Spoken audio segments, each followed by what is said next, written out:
आज हम आपसे बात करने जा रहे हैं पैरालिसिस यानी लकवा या फालिज के बारे में। तो जैसा कि आप लोग सब जानते हैं कि पैरालिसिस जो है वो एक तरह का ब्लॉकेज है ब्लड वेसल्स का। ब्रेन की जो वेसल्स होती हैं तो उनके अगर वेसल्स अगर लीक हो जाती हैं या फिर कोई उनके अंदर कोई ब्लॉकेज आ जाता है या उनको बोलते हैं हम कोई क्लोट उसके अंदर कोई आ जाता है तो उसकी वजह से ब्लड सप्लाई की कमी हो जाती है।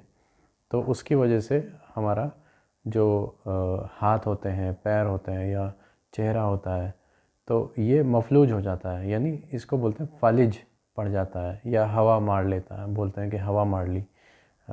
तो इसमें हाथ पैर का काम करना बंद कर देता है। ये कई किस्म के होते हैं, वो तो आप लोगों को सब पता ही है। जैसे पैरों में होता है या तो एक साइड होगा, हाफ साइड, या फिर दोनों पैरों में होता है, या फिर फेशियल पैरालिसिस जो सर्दियों में बहुत कॉमन है, आजकल विंटर में बहुत पाया जाता है फेशियल पैरालिसिस। पैरालिसिस होने के जो असबाब हैं वो ये हैं कि या तो loss of blood supply in brain के अंदर जो ब्लड सप्लाई होती है उसकी कमी की वजह से भी ये हो सकता है।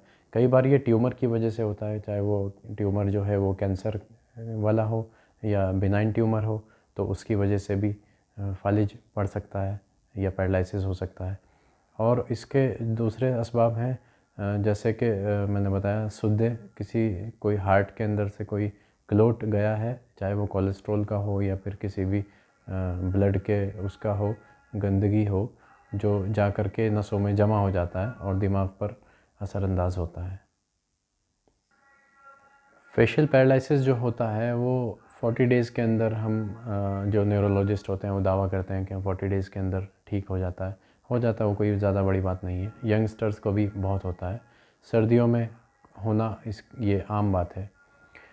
दूसरा हमारा इसके होने की एक सबसे बड़ा सबब ये है कि हम डायरेक्ट अपने सर पर जो पानी डालते हैं तो वो होने की सबसे बड़ी वजह है। हमें जो नहाते वक्त जो पानी डालने का जो अमल है वो कंधे से शुरू करना चाहिए।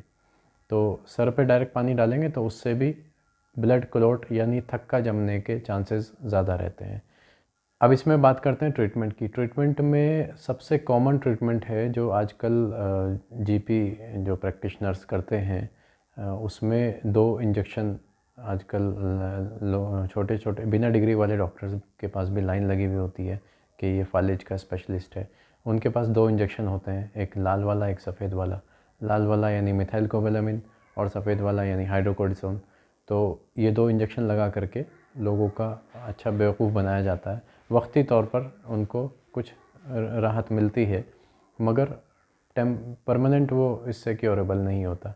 मगर हाँ, जैसे हमें फालिज पड़ा, फ़ौरन हमें उसका असर शुरू हुआ तो एज़ ए एमरजेंसी के तौर पर हम ये इंजेक्शंस का यूज़ कर सकते हैं। तो उससे ब्लड क्लॉट आगे मज़ीद ना जमे, उसके लिए तो ये इंजेक्शंस बहुत अच्छे रहते हैं। मगर कंटिन्यू अगर इन इंजेक्शंस को यूज़ किया जाए तो फिर बहुत हार्मफुल होता है। तो उसके लिए मैं ये सलाह देना चाहता हूँ कि स्पेशलिस्ट हो या न्यूरोलॉजिस्ट हो, उसी के ज़रिए ये ज़ेर इलाज होना चाहिए।